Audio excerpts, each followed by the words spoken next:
विजय तुम्हारा नहीं हमें।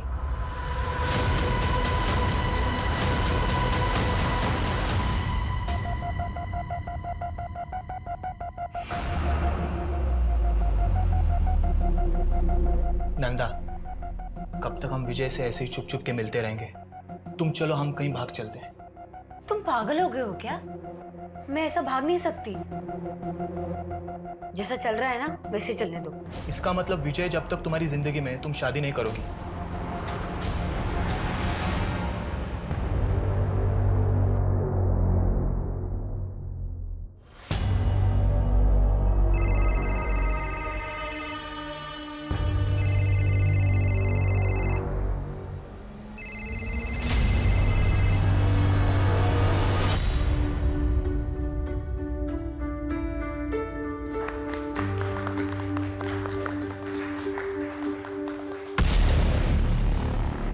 अरे वाह,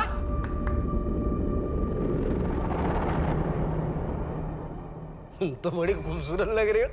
और ये मनीष, अबे पता है जा रहा हूं, लेकिन तू शादी भले ही इससे कर रही है, सुहागरात तो नहीं मनाऊंगा ना।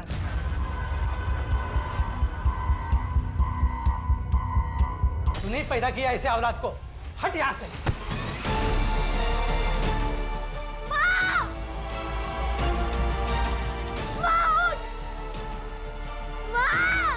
मेरे आने पर यहाँ दिखना नहीं चाहिए, वरना तेरा भी ऐसा ही हाल करूंगा। चुपचाप पेपर पे साइन कर दे, समझे ना? तर तुम्ही कुठे साईन करणार नाहीये।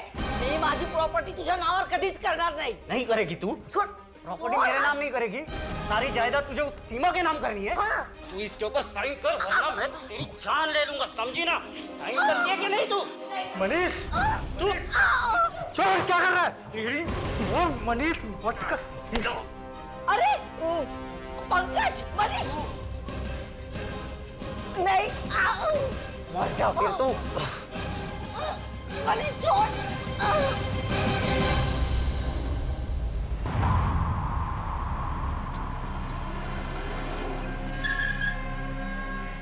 बबन, ये ले। दिलीप,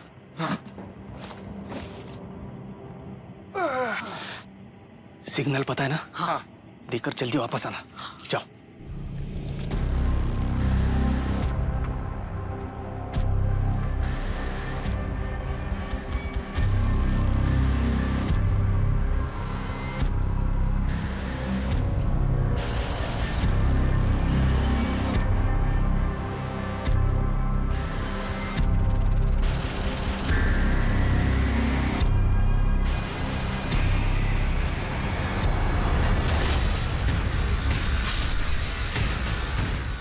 दिलीप, कहाँ हो तुम?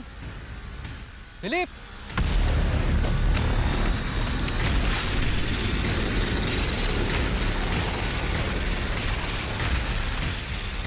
बोले चंदू, चंदू।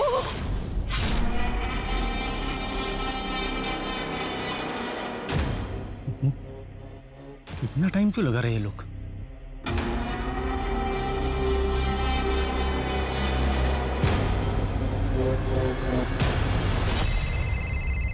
हेलो नंदा, क्या है? अरे मैं तो बस पूछ रही हूँ आप कब तक लौटोगे? जैसे ही काम खत्म होता है घर आ जाऊंगा। अब मेरा दिमाग मत। हेलो, क्या हो गया? हेलो,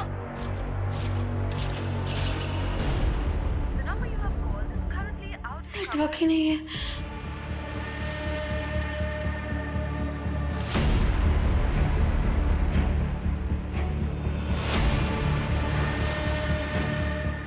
बबन, दिलीप,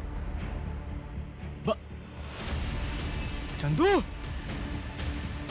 चंदू, हे, चंदू, प्रसाद।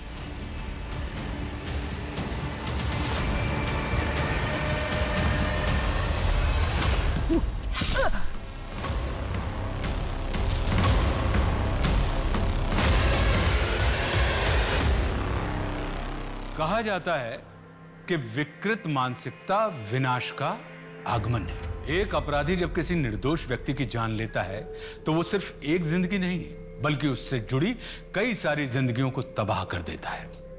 अपने किसी करीबी की मौत इंसान को इतनी गहरी चोट पहुंचाती है जिसके जख्म जिंदगी भर ताजे रहते हैं। नमस्कार, मैं आशुतोष राणा क्राइम पेट्रोल सतर के इस नए अध्याय शातिर क्रिमिनल्स में आप सभी का हार्दिक स्वागत करता हूं। आज हम एक ऐसे भयंकर अपराधी का केस लेकर आए हैं जिसके निर्दयी स्वभाव, क्रूर व्यवहार और जघन्य अपराधों के बारे में सुनकर लोगों का दिल दहल जाएगा।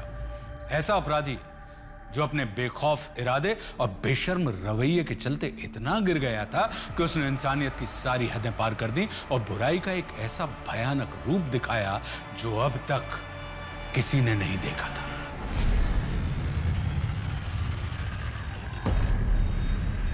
मनीष तू गप्पा बसा। लेकिन आई तू ऐसा कर कैसे सकती है? प्रॉपर्टी माझी है, इसमें से मैं तुझे कुछ भी नहीं देने वाली हूँ। अरे अगर ये जमीन तेरे नाम पे कर देना तो तू उसे भी बेच के खाएगा। पहले 2 रुपए तो कमा के दिखा मुझे, हैं? अक्खा दिन नवालीगिरी करते घूमता है। तेरे को पहले ही बोल रहा हुआ, उस जमीन पर मेरा भी हक है। चुपचाप उसे मेरे नाम पे कर दे वरना तुझे घर से बाहर निकाल दूंगा, समझी? तू मुझे घर से बाहर निकालेगा? ये मेरा घर है और ये हरकत फिर से की ना, मैं तुझे घर से बाहर निकाल दूंगी। मुझे घर से बाहर निकालेगी? मुझे? अब समझ आया? अगर आइंदा मुझे घर से बाहर निकालने की बात की ना तो आंटी आप ठीक तो है ना? पागल हो गया है, अपनी माँ पे हाथ उठाता है। अबे तू होता कौन है रे हमारे घर के बीच में बात करने वाला? वो तो आई की मेहरबानी है करके तू यहाँ रह रहे, समझा ना? मेहमान है, मेहमान की तरह रहे। मनीष देख बोल रहा हूँ, अगर दोबारा ऐसी गलती की ना पुलिस में कंप्लेन कर दूंगा। अबे ये धमकी किसी और को देना, समझा क्या? पुलिस में कंप्लेन करेगा, जा कर लेना जो करना है। खून आ गया है, आइए मैं दवाई लगा देता हूँ, आ जाइए। कितना खून निकला। कोई अपनी माँ पे हाथ उठाता है क्या? और आप कब तक ऐसे सहती रहेंगी? अरे वो हमारी कोथरूड वाली जमीन है ना, वो मैंने मेरी बेटी सीमा के नाम कर दी और मनीष को ना पूछा ना बताया, इसलिए वो नाराज हो गया है। गलती तो मेरी ही है ना। गुस्से में हाथ उठाना मनीष की गलती है। कब तक आप उसकी गलती को अपनी गलती बोलकर ऐसे सहती रहेंगी? भगवान न करे कल के दिन कुछ हो गया तो? सरला आंटी, ये क्या हुआ? कैसे लगा ये? आप ठीक हो ना? अरे काव्या बेटा, बस बस, वो मैं फिसल गई और मुझे चोट आई, लेकिन पंकज ने देखो ना पट्टी करके दी है मुझे। फिर झूठ ना, ये मनीष ने किया है ना? मेरे ही पिछले जन्म के कुछ भोग होंगे जो तुम दोनों मेरे बच्चे नहीं हो। आंटी हम बच्चे ही तो हैं आपके। देख सीमा, मैं तुझे प्यार से बोल रहा हूँ, वो जमीन चुपचाप मुझे वापस कर दे। काव्या? हाय काव्या। शट अप मनीष, तुम्हारे जैसा गिरा हुआ इंसान मैंने आज तक नहीं देखा है। चलिए आंटी।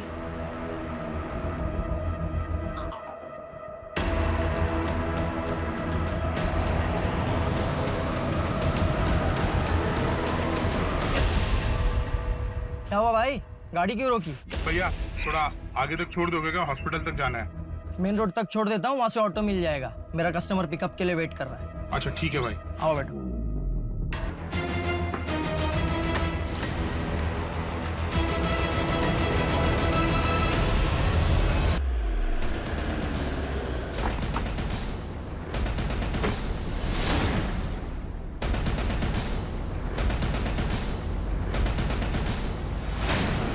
आइए सर। सर ये बब्बन है और ये दिलीप, दोनों को सेम तरीके से मारा गया, गले की नस काट के। और सर ये देखिए, इन कार्टन्स में कच्ची दारू भरी पड़ी है। कार्टून में कच्ची दारू मतलब कुछ तो इलीगल काम हो रहा था यहाँ पे। सर बब्बन की लाश हमें इस पेड़ के पीछे मिली थी और दिलीप की लाश वो पत्थर के पीछे। इधर आइए सर। राजी। सर ये विजय कच्ची शराब की भट्टी का सुपरवाइजर है। ये दिलीप और बब्बन इसी के लिए काम करते हैं। सर यहाँ ये, यहाँ 2 लाशें और हैं इस तरफ, ये देखिए। इसका गला भी ठीक वैसे ही रेता गया। और सर दूसरी लाश वहाँ है।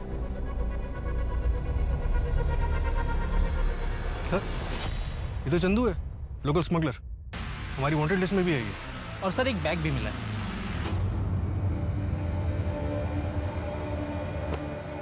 लेकिन सर इसमें सिर्फ कागज के टुकड़े हैं, ये देखिए। जोशी, इसका मतलब यहाँ स्मगलिंग हो रही थी और ये चंदू अपने सामने वाली पार्टी को धोखा देने वाला था, इसलिए इस बैग में पैसे होने चाहिए थे और कागज के टुकड़े हैं। मतलब ये लोग आपसी मुठभेड़ में मारे गए? नहीं जोशी, 2 बॉडीज यहाँ मिली हैं, बाकी की बॉडीज वहाँ मिली हैं।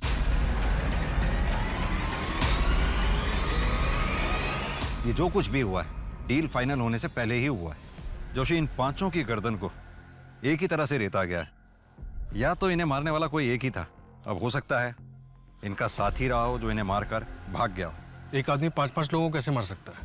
हाँ, ये हो सकता है कि एक से ज्यादा लोग रहे हैं। जोशी, इनके गले की नस काटी गई है, रिएक्ट करने का मौका ही नहीं मिला होगा।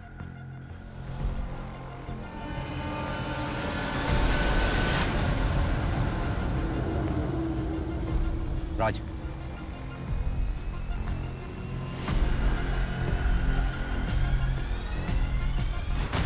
फॉरेंसिक टीम को बुलाओ, इसे एनालिसिस के लिए भेजो।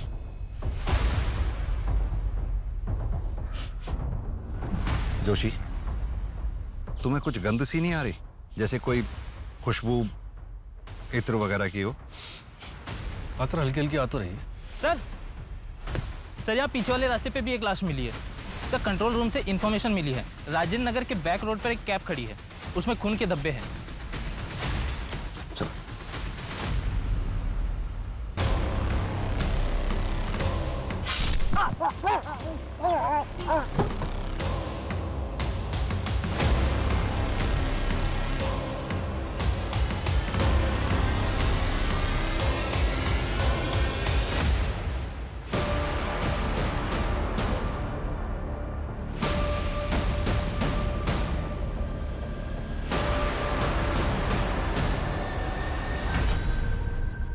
इसका मर्डर भी ठीक उसी तरीके से किया गया। जंगल से यही एक पहली रोड आती है जो मेन रोड की तरफ जा रही है। ये इत्तेफाक नहीं हो सकता। गावड़े, एक काम करो, आसपास के घर में पता करो कहीं सीसीटीवी लगा हुआ या किसी ने कुछ देखा हो। शर्मा, इन लोगों की स्टेटमेंट ले लो और यहीं रुकना, मैं कैब देख कर आ रहा हूं।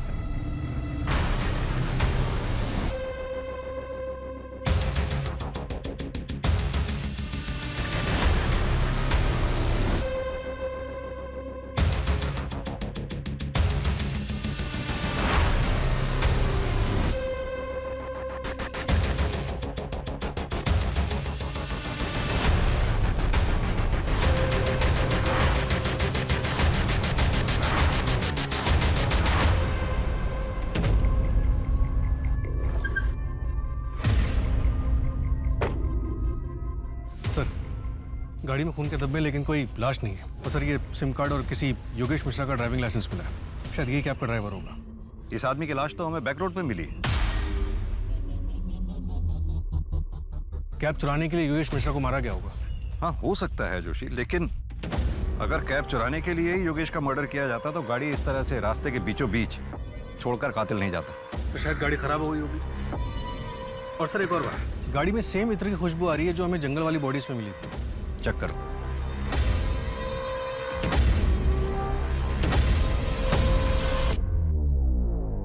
सर, गाड़ी में डीजल खत्म है। इसका मतलब कातिल गाड़ी से उतरकर पैदल गया होगा।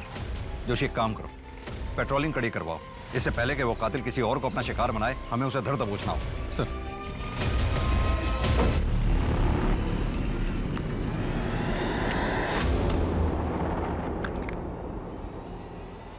अरे भाई साहब, क्या हुआ?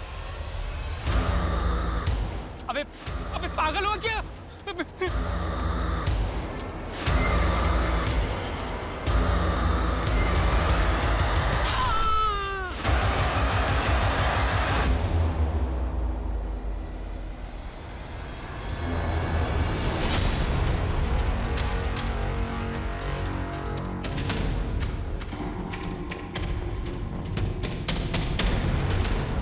इसका गला भी ठीक वैसे ही रहता गया है। आसपास कोई सीसीटीवी भी नहीं। जोशी, अपने 20 साल के कैरियर में मैंने पहले ऐसे कभी केसेस नहीं देखे। समझ में नहीं आ रहा है कि ये किलर एक है या कोई पूरा गैंग।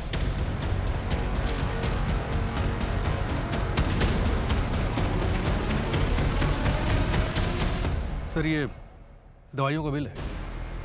केमिस्ट शॉप से पता करो ये बिल किसे इशू हुआ। सर हेलो, क्या?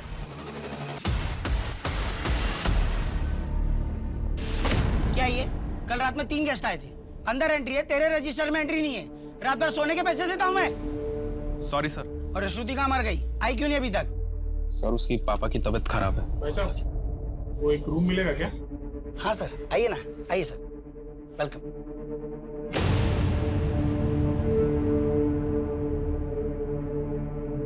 नाम क्या है sir? Lucky Tiwari. Sir Aadhaar card please.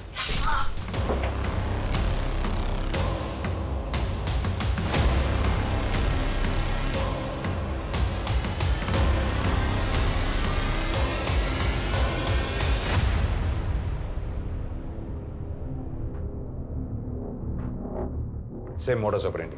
Sir सुबह 8:40 की लकी तिवारी के नाम से एंट्री है, लेकिन कोई आईडी प्रूफ नहीं है। लकी तिवारी, जाहिर है कातिल ने अपना असली नाम तो बताया नहीं होगा।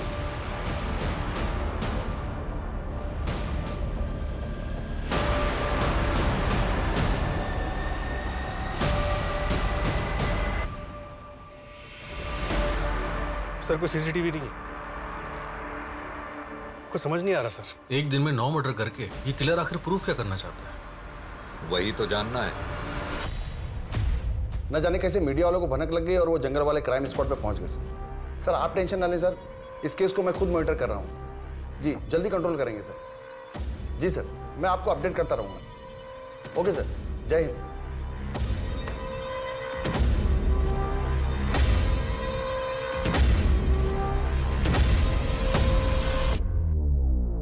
इस हत्याकांड के इन्वेस्टिगेटिंग ऑफिसर से मेरी बात कराओ तुरंत। और हाँ, उस विजय सिंह की पूरी डिटेल चाहिए मुझे। अरे विजय, क्यों भड़का रहे लोगों को मेरे खिलाफ? भड़का नहीं रहा हूँ शेट्टी साहब, उनको उनका हक दिला रहा हूँ जो आप नहीं देना चाहते। कौन बोला है? 1 महीने का पगार एक्स्ट्रा दे रहा हूँ, समझा ना? और तू ज्यादा लीडर मत बन। लीडर बनने का कोई शौक नहीं है मुझे। 3 महीने का पगार दे दीजिए, वरना क्या? वरना क्या? जानता है मैं कौन हूँ? हाथ मत लगाइए शेट्टी साहब, वरना अंजाम अच्छा नहीं होगा। अंजाम तो बेटा मैं अब तुझे दिखाता हूँ क्या होता है। क्या? कच्ची दारू? नहीं सर, वो मैं पहले करता था, अभी वो बंद कर दिया। अभी सिर्फ देसी दारू, वो भी लीगल है सर। ये कच्ची दारू का धंधा विजय करता होगा सर, मेरे पीठ पीछे। विजय के साथ झगड़ा हुआ था तुम्हारा? हाँ सर, वो विजय मेरे वर्कर्स को मेरे खिलाफ भड़का रहा था, लेकिन उसके इस काले धंधे के बारे में मेरे को कुछ नहीं पता। ये हाथ पे निशान कैसा है? ये सर वो राखी बंधाई थी, टूट गई। क्यों सर?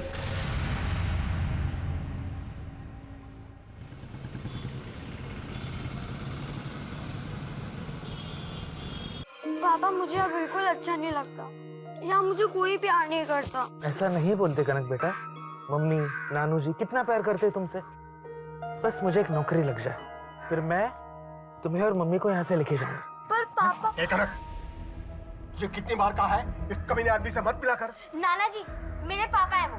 अगर इससे इतना ही प्यार है ना, तो तू भी क्यों नहीं चली जाती इसके साथ? कम से कम मेरी बेटी की जिंदगी तो संवार जाती।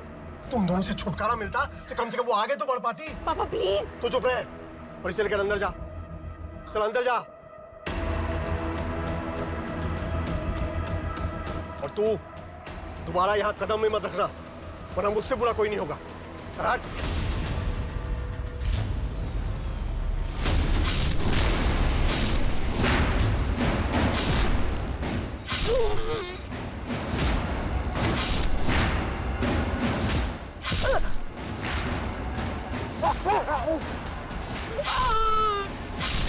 9 लोगों को मारा गया, वो भी 3 घंटे के अंदर। समझ में नहीं आ रहा क्यों। सर पोस्टमार्टम रिपोर्ट के मुताबिक खुरपी जैसे किसी हथियार का इस्तेमाल किया गया, सीधा गर्दन की नस पे वार। खुरपी? ये मर्डर वेपन कुछ अजीब नहीं है? सर दिलीप, बब्बन, विजय और योगेश, इनकी जो गर्दन की नस काटी गई उसका जो कट है वो काफी खुरदुरा है। और इन्फॉर्मेशन के लिए डिटेल रिपोर्ट मंगवाई है। और सर गिरीश के घर वालों से बात हुई, उन्होंने बताया कि गिरीश अपने घर से बाइक लेके निकला था जो गायब। सर उसके नंबर प्लेट से उसे ट्रैक करने की कोशिश कर रहे हैं। जोशी, इस जंगल वाले हत्याकांड में एक्चुअल टारगेट कौन था, इसके बारे में पता लगाना हमारे लिए बहुत जरूरी है। सर, विजय दिलीप और बबन का बॉस था। हो सकता है उसी के साथ किसी ने दुश्मनी निकाली हो। विजय की पत्नी नंदा से बात हुई, उसे इस दारू की स्मगलिंग के बारे में कुछ नहीं पता। और रही बात योगेश और गिरीश की, ये दोनों मुझे मेन टारगेट नहीं लगते। इनका किलर को मिलना इत्तेफाक हो सकता है। अब बाकी बचे वो लोग, लॉज का मालिक रोहित तोमर और वहां का सिक्योरिटी गार्ड गणेश। उनके बारे में कुछ पता चला? सर, रोहित की पत्नी अभी शहर में नहीं है, कल तक पहुंचेगी। बाबा, बाबा, आई खाना खाने बुलाई। अबे नालायक, सब बिगाड़ दिया ना तूने, बिगाड़ दिया ना सब कुछ। हैं? सुधर जा।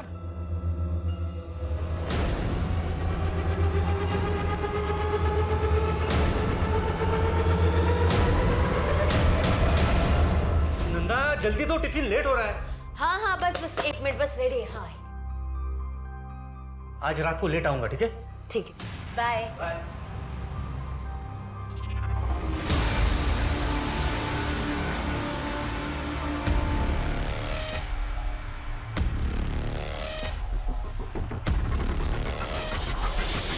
विजय, तुम्हारा नहीं, हमें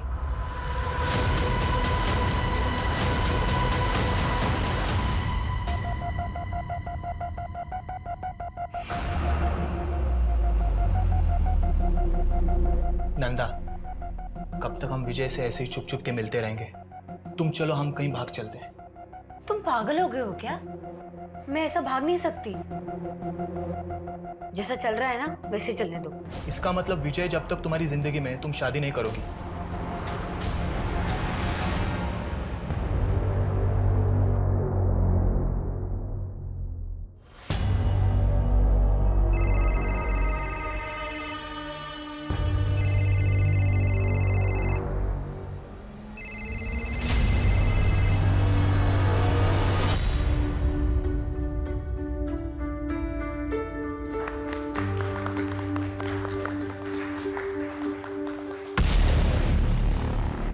अरे वाह,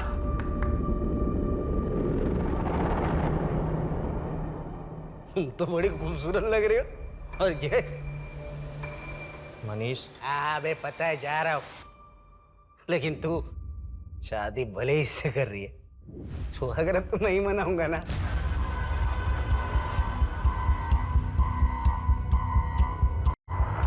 हेलो, ये धीरज राहु काल बन के मेरी बेटी कृष्णा की जिंदगी में आके बैठा हुआ है।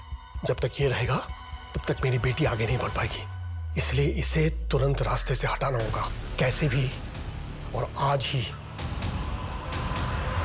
क्या हुआ? मुझे ऐसे अर्जेंटली क्यों बुलाया? पापा, हम लोग ऐसे जल्दी से जल्दी, पापा, वरना वो लोग आपको मार डालेंगे। पापा, हम जल्दी जल्दी। शांत हो जा बेटा, शांत हो जा बेटा। कौन मारेगा? काम खत्म होते ही मुझे फोन करना। लेकिन बेटा, तेरी मम्मी तो वहीं पर है ना? पापा, नाना जी मम्मी को कुछ भी नहीं करेंगे। हम लोग चलते हैं, बाद में आके मम्मा को ले जाएंगे। अच्छा, लेकिन विष्णु जी, आप तो कह रहे हो धीरज गुप्ता कनक के पिता है, तो उनके साथ जा सकती है ना, गलत क्या है उसमें? अरे सर, आप समझ ही नहीं रहे हो। मेरी नातिन कल रात से गायब है और उस धीरज ने कुछ गड़बड़ किया है। 1 नंबर का कमीना है वो, आप पकड़िए उसे। सर, मैं अपने मतलब धीरज के घर भी जाकर आई, पर वहां पे ताला लगा हुआ है। मुझे बहुत चिंता हो रही है सर, आप प्लीज उन दोनों को ढूंढ लीजिए, नहीं वो किसी मुसीबत में ना हो सर। प्लीज सर, प्लीज उन्हें ढूंढ लीजिए। सर, वो मेडिकल शॉप जिसकी रिसीट मिली थी, वो पिछले कुछ दिनों से बंद है। उसका ओनर गायब है, हम उसे ट्रैक कर रहे हैं। और शेट्टी, उसके बारे में कुछ मिला? सर, उसका सीडीआर और कॉल लोकेशन सब क्लीन है। विजय के मर्डर वाले दिन वो अपने घर पे ही था। जोशी, अगर शेट्टी को ये काम करना ही होता तो वो अपने हाथ गंदे क्यों करेगा? हो सकता है इस काम के लिए उसने सुपारी दी हो। अपना खबरी नेटवर्क एक्टिवेट करो। Okay sir. सर, एक अजीब बात पता चली। एक ऑटो वाले ने हमें बताया कि उसने क्राइम सीन के पास एक औरत को ड्रॉप किया था और विजय की बीवी नंदा का कॉल लोकेशन सुबह 5:30 बजे क्राइम सीन के पास था और नंदा के सीडीआर में गैंगस्टर राकेश मोरे का नंबर भी मिला है। ये नंदा को थाने बुलवाओ।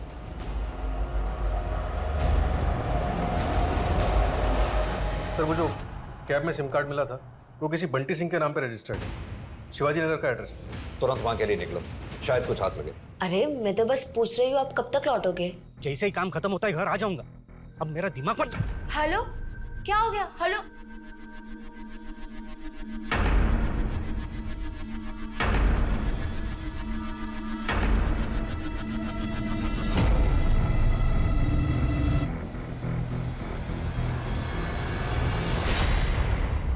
विजय, विजय,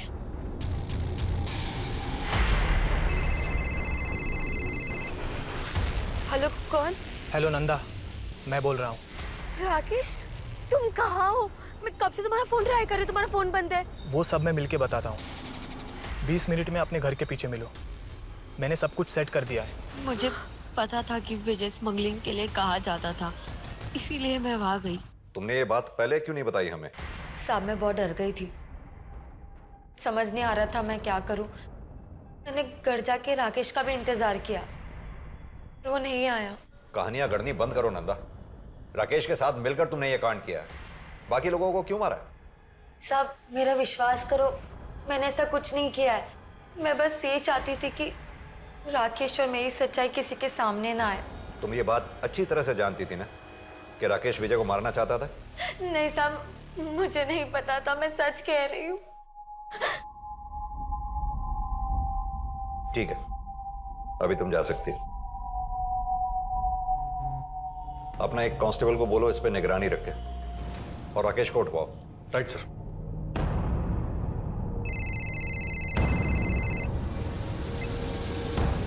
जय हिंद सर। केस का क्या स्टेटस है सिंह? सर ये विजय कच्ची दारू स्मगल करता था। हम स्मगलिंग का एंगल भी इन्वेस्टिगेट। नहीं, मुझे नहीं लगता कि विजय की वजह से इतने मर्डर हुए होंगे। तुम बाकी विक्टिम्स पे ध्यान दो। हाँ सर, बाकी एंगल भी स्टडी कर रहे हैं हम सर। और वो स्मगलिंग वाले एंगल में ज़्यादा घुसने की जरूरत नहीं है, वहाँ कुछ नहीं मिलेगा तुम्हें। ओके सर, जय हिंद सर।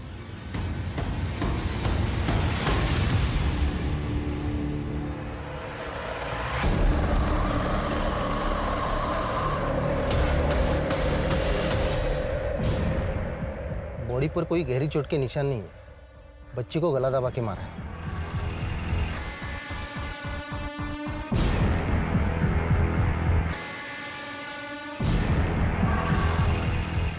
बॉडी पे चोट के निशान तो नहीं है, शायद ये खून धीरज का ही है।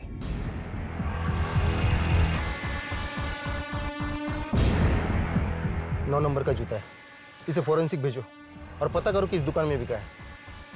शायद ये भी धीरज का ही है। प्रकाश, हमसे बहुत बड़ी गलती हो गई, हमने इस केस को हल्के में लिया। अब तुरंत धीरज के घर जाओ और अच्छे से तलाशी लो। मासूम कनक को बड़ी बेरहमी के साथ मारकर जंगल में फेंक दिया गया था। कनक के पिता धीरज कहां थे? उनके साथ क्या हुआ था? वहीं दूसरी तरफ इन लोगों को मौत के घाट उतारने वाले अपराधी अभी भी खुलेआम घूम रहे थे। लाखों कोशिशों के बावजूद पुलिस उनके बारे में कोई पुख्ता जानकारी हासिल नहीं कर पाई।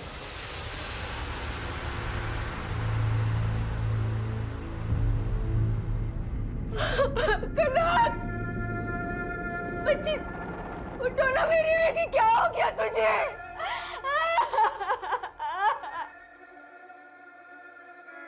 देखिए कृष्णा जी, हम आपकी हालत समझ सकते हैं, लेकिन आगे इन्वेस्टिगेशन कंटिन्यू करने के लिए आपसे कुछ सवाल पूछने जरूरी है।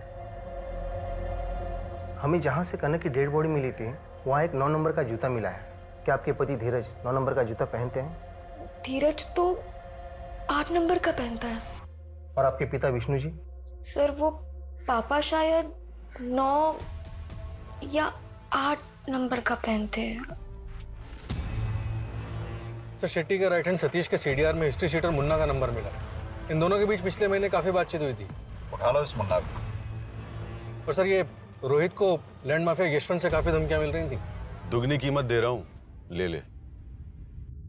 और मुझे जो चाहिए वो मुझे दे दे, वरना क्या? और तेरी धमकियों से डरने वाला नहीं हूं मैं। रुक, अभी पुलिस को फोन करता हूं। विनोद चंदेल को पुलिस की धमकी देता है। सर छोड़ दीजिए सर। लो, छोड़ दिया। लेकिन ये तो अभी ट्रेलर है भाभी जी। समझाओ अपने पति को, अगर इसे कुछ हो गया तो आपको कौन संभालेगा? वैसे संभाल तो हम भी लेंगे। समझाओ इसे। चल रे। लैंड माफिया, जमीन के लिए मर्डर करना या कराना आम बात हो गई है आजकल। ये रोहित के मर्डर के वक्त लैंड माफिया यशवंत कहां था? शहर में नहीं था सर। अगर रोहित इसका टारगेट था तो फिर इसने विजय और उसके लोगों को क्यों मारा होगा? सर यशवंत और शेट्टी दोनों पुराने दोस्त हैं। यानी कि इन मर्डर से दोनों को फायदा हो रहा था। एक तीर से 2 निशाने। किस बात का कन्फेशन? अगर मुझे रोहित को मरवाना होता तो उसे ऐसे गायब करवाता कि उसका नामो निशान तक पता नहीं चलता।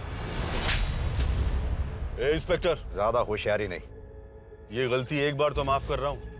सरकारी नौकर हो ना, मेरे बारे में पता करो कि मैं कौन हूं और मेरी पहुंच कहां तक है, और अगली बार बिना सबूत के मेरे पास मत आना, नहीं तो ऐसी जगह ट्रांसफर करवाऊंगा कि सारी हेकड़ी धरी की धरी रह जाएगी।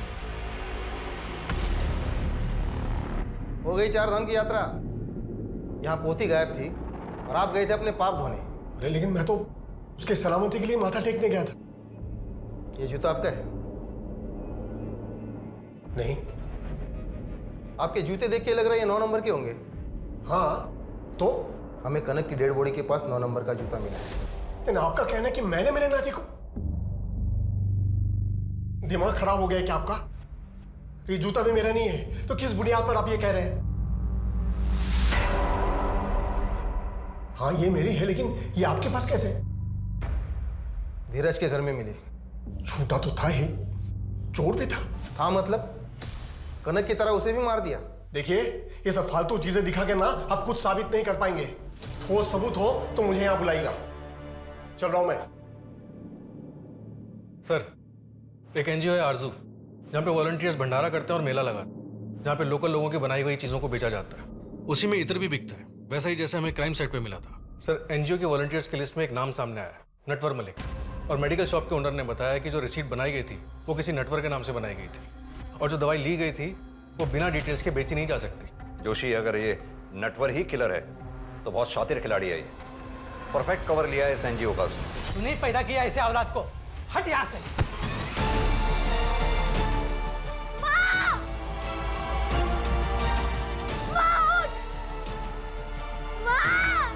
मेरे आने पर यहाँ दिखना नहीं चाहिए, वरना तेरा भी ऐसा ही हाल करूंगा। चुपचाप पेपर पे साइन कर दे, समझे ना? तर तुम्ही कुठे साइन करणार नाहीये. मी माझी प्रॉपर्टी तुझ्या नावावर कधीच करणार नाही. नहीं करेगी तू? प्रॉपर्टी मेरे नाम नहीं करेगी, सारी जायदाद तुझे उस सीमा के नाम करनी है। हाँ। तू इसके ऊपर साइन कर, वरना मैं तेरी जान ले लूंगा, समझी ना? साइन करती है कि नहीं तू? मनीष, तू छोड़, क्या कर रहा है? वो मनीष मत कर। अरे पंकज, मनीष नहीं, मर जा फिर तू। मनीष छोड़।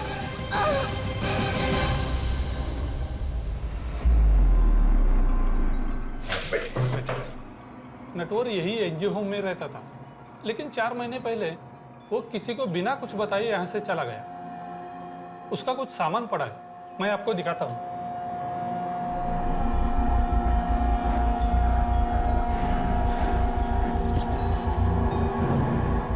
उससे कोई मिलने भी आता जाता था यहाँ? उसका एक दोस्त था, वो भी कभी कभी यहाँ वॉलंटियरिंग करने आता था और दोनों साथ में ही रहते थे। उसके दोस्त की या उसकी कोई फोटोग्राफ या डिटेल होगी आपके पास? ऐसे वॉलंटियर्स की कोई डिटेल्स हम नहीं रखते। एक बात बताइए, आपके एनजीओ के स्टॉल पे जो इत्र बिकता है, कौन बनाता है उसको? एक बूढ़ी औरत है, यही पास वाले गांव में रहते हैं। नटवर का दोस्त रॉय वही उनसे इत्र लेकर बेचता था। नटवर बहुत ही सीधा साधा आदमी है, वो यहाँ बस सिर्फ सेवा करने आता था और बस अपने काम से काम रखता था। गरीबों को खाना खिलाकर बहुत अच्छा लगता है, उनकी मदद करता हूं तो सुकून मिलता है। एक नया दोस्त बना है, मेरे जैसा ही है, शायद एक नए रिश्ते की शुरुआत है, मिलकर दूसरों की मदद करेंगे। लोअर मिडिल क्लास का लड़का लगता है, जिसके जनरल इश्यूज हैं, सोसाइटी की मदद करना, कम्युनिटी को खाना खिलाना। ऐसा लड़का किसी के मर्डर क्यों करेगा? सर, लेकिन इसकी डायरी हैंडराइटिंग एक्सपर्ट से एनालाइज कराने के बाद ये समझ में आता है कि इस आदमी का हाथ कांपता है।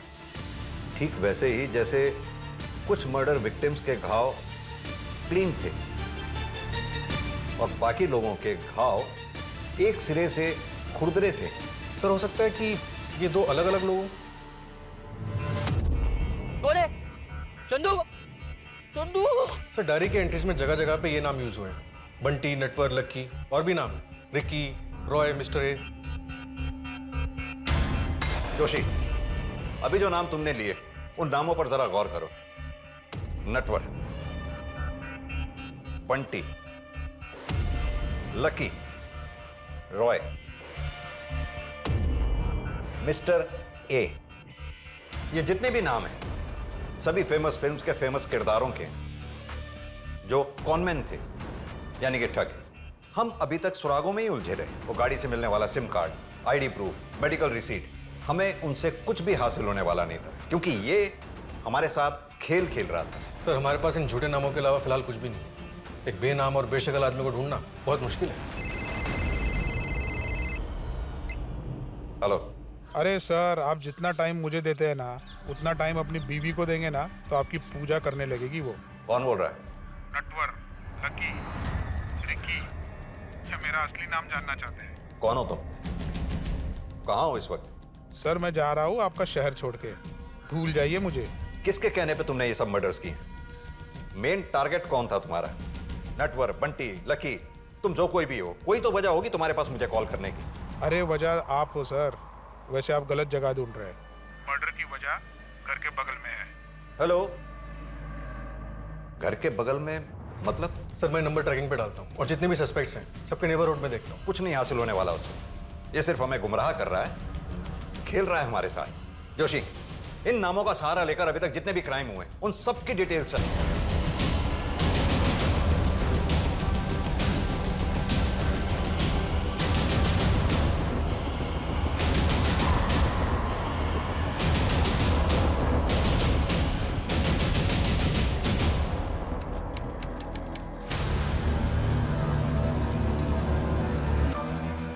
सर, कोलकाता वाले हत्याकांड की सारी डिटेल्स आ गई हैं। तुम्हारा कहने का मतलब है 19 मर्डर्स हुए हैं वहाँ? हाँ सर, वही है। सारे मर्डर्स एक ही तरीके से किए गए और सर एक फिंगरप्रिंट भी मिला है, लेकिन वो रांची वाले फिंगरप्रिंट से मैच नहीं करता। हो सकता है शायद दोनों पार्टनर्स के फिंगरप्रिंट्स हों। डेटाबेस चेक किया तुमने? किसी भी कॉन्ट्रैक्ट क्लियर के साथ कोई भी मैच नहीं हुआ। सिर्फ ये प्रोफाइल शॉट मिला धुंधला सा। जिस गली में मर्डर हुआ उसकी अगली गली में भागता हुआ दिखा था। काफी अंधेरा था। इसकी गर्दन पर कोई चोट का निशान है या फिर कोई टैटू हो सकता है। एक काम करो, ये प्रोफाइल फोटोग्राफ लैब में भिजवाओ और अपने सुपरविजन में क्लीन करवाओ। शायद कोई टैटू का डिजाइन मिल जाए। मिस्टर नटवर, कहाँ छुपे हो तुम?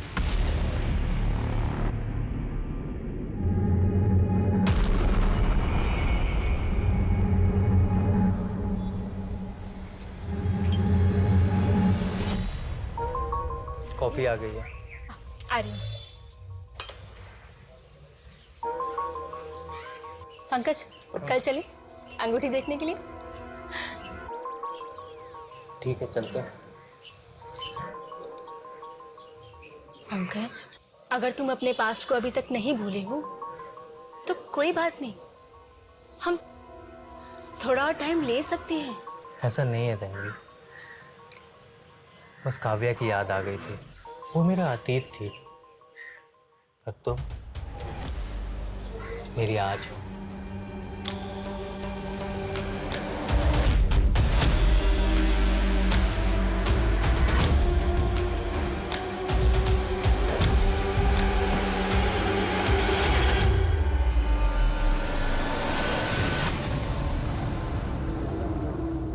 रुको,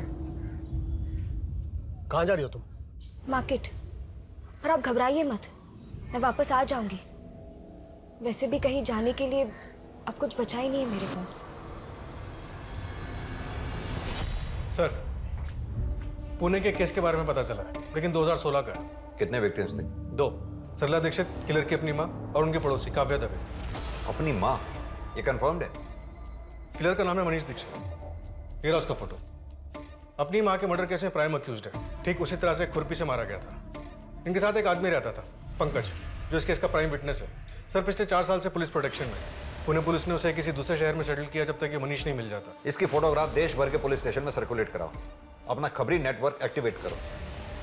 9 महीनों में पहली बार इस किलर को शक्ल मिली है।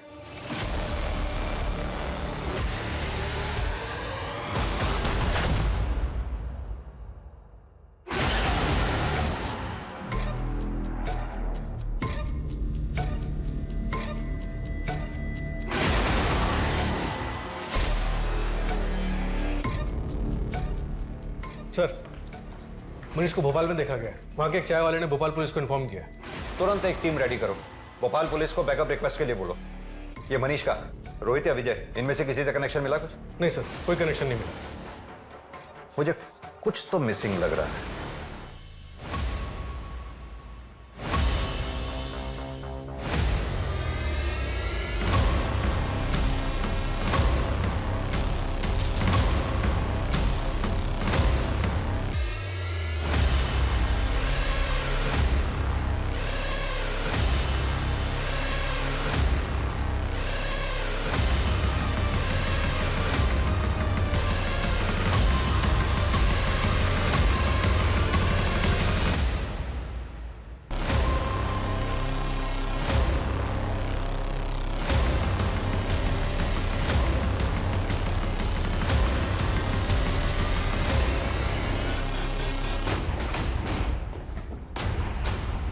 जोशी, गावड़े, उधर देखो।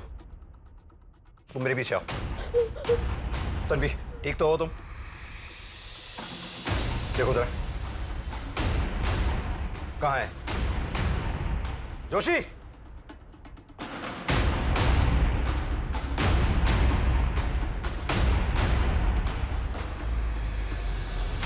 पंकज तुम जल्दी घर आ जाओ, कोई मनीष नाम का आदमी घर आ गया था।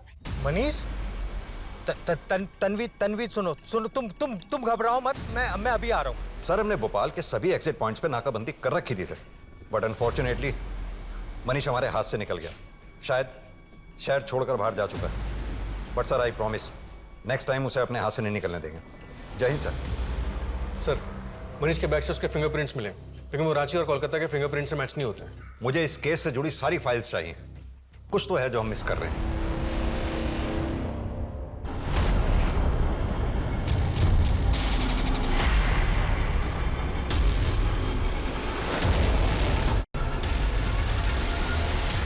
अरे गावड़े, मुंबई की फाइल नहीं, लखनऊ की फाइल चाहिए भाई। कहां हो तुम?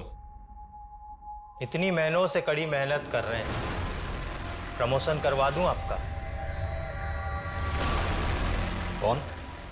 इतने दिनों से आप मुझे ढूंढ रहे हैं और आज जब आपके सामने हूं आपने पहचाना भी नहीं। दिल तोड़ दिया आपने।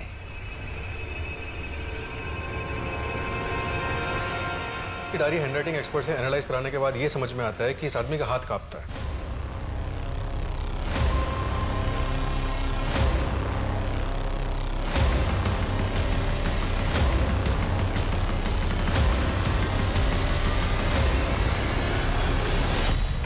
किस नाम से पुकारूं तुम्हें? आपके साथ अपना सा लगता है, भले ही दूर का हो, पर रिश्ता लंबा सा लगता है। कार्तिक, कार्तिक शुक्ला कह के बुलाइए, जो नाम मेरी माँ ने मुझे दिया था। मनीष तुम्हारा पार्टनर है? मेरा पार्टनर तो कोई और है। मनीष तो मुझसे बदला लेने आया था। बदला? अपनी माँ का बदला लेने? काफी स्मार्ट हैं आप, इसीलिए तो आप मुझे पसंद हैं।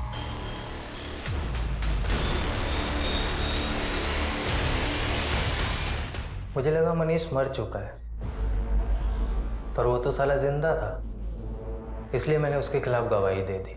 और अब वो मेरे पीछे पड़ा हुआ है बदला लेने के लिए। एक झटके में किसी की जान लेने में जो नशा है, जो सुकून है, खैर वो आप नहीं समझोगे। बकवास बंद कर और सीधी तरह से ये बता कि तेरा साथी कौन है और कहाँ है। फिलहाल तो तन्वी के घर के पीछे जो गली है, मकान नंबर 4, वहां पे मिलेगा वो। क्या नाम है उसका? कौन है वो? इस बार बहुत बड़ा हाथ मारा है ना तूने। तन्वी नाम है ना उसका?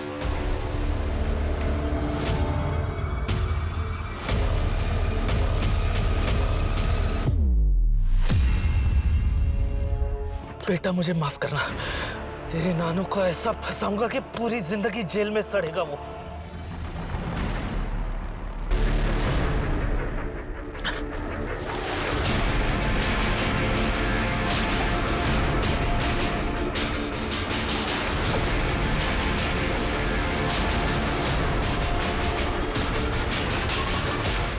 तो बोर नहीं हुआ इन सब चीजों से? ये सारा खेल पुराना सा लगता है। अब लोगों को मारना इतना आसान हो गया है, कोई मजा ही नहीं रहा यार अब इन सब चीजों में। तुझे आना है तो आ, वरना मत आ। मैं अकेले हाथ साफ कर लूंगा उस पर। चल ठीक है, कल का प्लान करते हैं।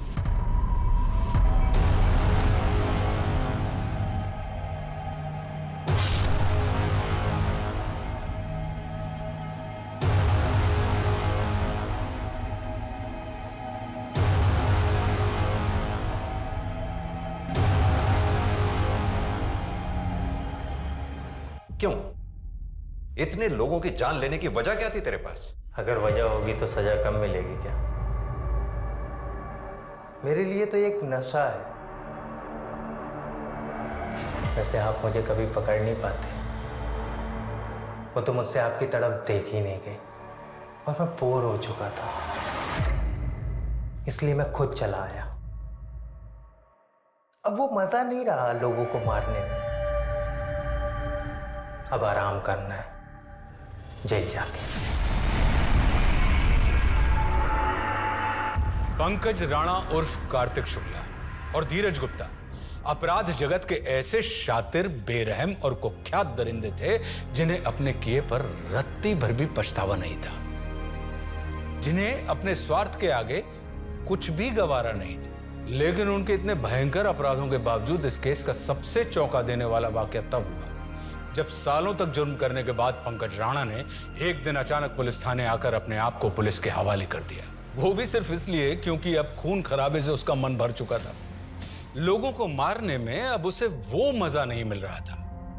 वो इन सब चीजों से थक चुका था और जिंदगी में अब कुछ नया करना चाहता था।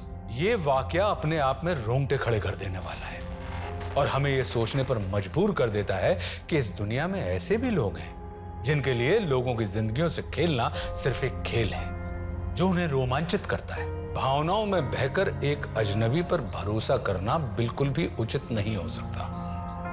किसी की सच्ची मंशा को जानने के लिए सतर्क दिमाग का इस्तेमाल करना बहुत जरूरी होता है। अब मैं आशुतोष राणा आपसे विदा लेता हूं। हम फिर मिलेंगे एक ऐसी ही कहानी के साथ जो आपको रखेगी सतर्क और जिंदगी को सुरक्षित। तब तक अपना और अपने परिवार का ख्याल रखिए और देखते रहिए क्राइम पेट्रोल सतर्क। जय हिंद।